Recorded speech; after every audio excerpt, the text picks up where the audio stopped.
এগৰাকী 15 বছৰীয়া নাবালিকাক অপহৰণ। নাবালিকাগৰাকীক অপহৰণ কৰি লৈ যায় বিহাৰৰ এজন যুৱকে। কোন কোন মানুহ জড়িত হৈ আছে গোটেই ঘটনাটো পোহৰলৈ আহিব। গতিকে আমি লখিমপুৰ জিলা আৰক্ষী অধীক্ষক আৰু সন্মানীয় জিলা আয়ুক্ত ডাঙৰীয়াক বিষয়টো হস্তক্ষেপ কৰি নাবালিকা ছাত্ৰী উদ্ধাৰ কৰি আমাৰ ছাত্ৰীগৰাকীক উদ্ধাৰ কৰি পৰিয়ালৰ হাতত চমজাই দিবৰ কাৰণে অতি তৎপৰতাৰে পদক্ষেপ গ্ৰহণ কৰি ছোৱালীজনী উদ্ধাৰৰ কাৰণে আমি দাবী উত্থাপন কৰিছোঁ। আজি লখিমপুৰ জিলাৰ আমচুৰ এখন সংবাদ মেলত কেইবাটাও ছাত্ৰ সংগঠনৰ হুংকাৰ। যদি নাবালিকা ছোৱালীগৰাকীক সোনকালে ঘূৰাই নিদিয়ে অতি শীঘ্ৰে পথ অৱৰোধ কাৰ্যসূচী হাতত ল'ব বুলি জনায়। কিছুদিন পূৰ্বে নাবালিকাগৰাকীক অপহৰণ কৰি লৈ গৈছিল বিহাৰৰ এজন যুৱকে। এজাহাৰ দাখিল কৰাৰ পিছতো যেন লখিমপুৰ আৰক্ষীৰ গা নলৰা অৱস্থা। এতিয়া যেতিয়ালৈকে ছোৱালীগৰাকীক উদ্ধাৰ কৰি নিদিব তেতিয়ালৈ গণতান্ত্ৰিক আন্দোলন গঢ়ি যাব বুলি আজি সংবাদ মেলযোগে জনায়। বিষয়বস্তুটো আপোনালোকে গম পাইছে।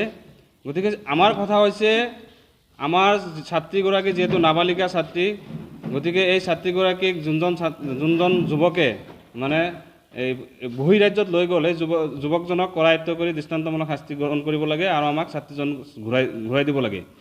আৰু যদি আমাৰ এই দাবীসমূহৰ প্ৰতি আমি কেইবাবাৰো আলোচনাত বহিছোঁ। আমি যোৱাকালিও জিলা আৰক্ষী অধীক্ষক মহোদয়ক, লখিমপুৰ জিলা আয়ুক্ত মহোদয়ক আমি স্মাৰক পত্ৰযোগে আমি দাবী উত্থাপন কৰিছোঁ।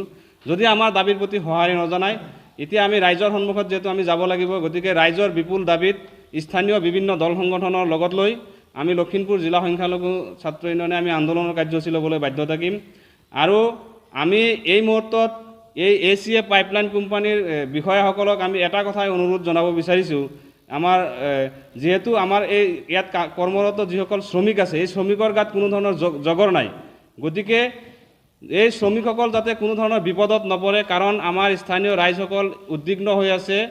গতিকে এই ৰাইজসকলে যাতে কিবা কাৰণবশতঃ গৈ সেই শ্ৰমিকসকলক যাতে কোনো ধৰণৰ অপ্ৰীতিকৰ পৰিস্থিতি সৃষ্টি নকৰি কোনো ধৰণৰ বেয়া পৰিৱেশৰ কাৰণে এই কাম শ্ৰমিকসকল বেয়া পৰিৱেশত বা বেয়া দিশত নপৰে, তাৰ প্ৰতি লক্ষ্য ৰাখি এই কোম্পানীৰ ঊৰ্ধ্বতন কৰ্তৃপক্ষসকলে বৰ্তমান যেতিয়ালৈকে আমাৰ এই ছাত্ৰীগৰাকী উদ্ধাৰ নহ'ব সেই সময়লৈকে এই পাইপলাইনৰ কোম্পানীৰ যিকোনো পৰ্যায়ৰ কাম আমি বন্ধ ৰাখিবৰ কাৰণে আহ্বান জনাইছোঁ।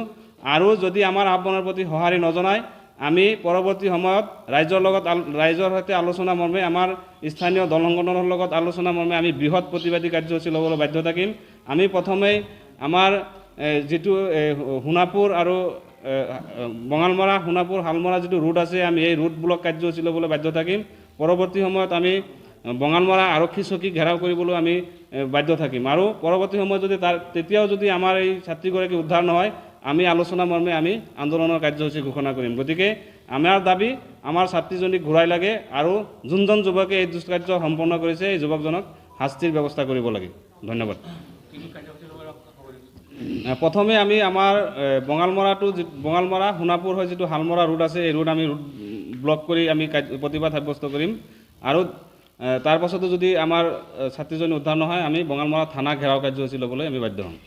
আপোনালোকৰ ইমানখিনি দল সংগঠন একত্ৰিত হৈ জিলা আয়ুক্তক আপোনালোকে স্মাৰক পত্ৰ দিলে, আৰক্ষী অধীক্ষকক দিলে, থানাৰ OC-ক দিলে, IC-ক দিলে, আপোনালোকে অৱস্থান ধৰ্মঘট কৰিলে, 12 দিন পাৰ হৈ গ'ল। ইয়াৰ পিছতো প্ৰশাসনে আপোনালোকক গুৰুত্ব দিয়া নাই নেকি বিষয়টোৰ ওপৰত? নাই, তেনেকুৱা একেবাৰে তেনেকুৱা নহয় ঘটনাটো। আমাৰ লগত মোটামুটিভাৱে এই বিহপুৰীয়া আৰক্ষী থানাৰ যিজন ভাৰপ্ৰাপ্ত বিষয়া আছে, তেওঁ আমাৰ কেন্দ্ৰীয় সমিতিৰ সহকাৰী সাধাৰণ সম্পাদক আমিনুৰ ৰহমান ডাঙৰীৰ লগত যোগাযোগ হৈ থাকে বা আমাৰ লগতো যোগাযোগ হয়।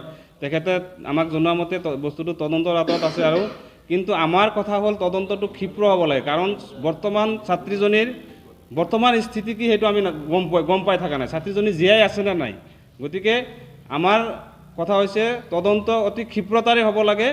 আৰু ছাত্ৰীজনী উদ্ধাৰ কৰাৰ ক্ষেত্ৰত মানে যিখিনি যাৱতীয় ব্যৱস্থা আছে, তেওঁলোকৰ বিভিন্ন ধৰণৰ উইংছ আছে, সেই উইংছবিলাক ব্যৱহাৰ কৰি ছাত্ৰীজনী উদ্ধাৰ কৰাৰ ক্ষেত্ৰত মানে প্ৰশাসনে অলপ হেমাহি কৰিছে বুলি আমাৰ মানে সন্দেহ হয়।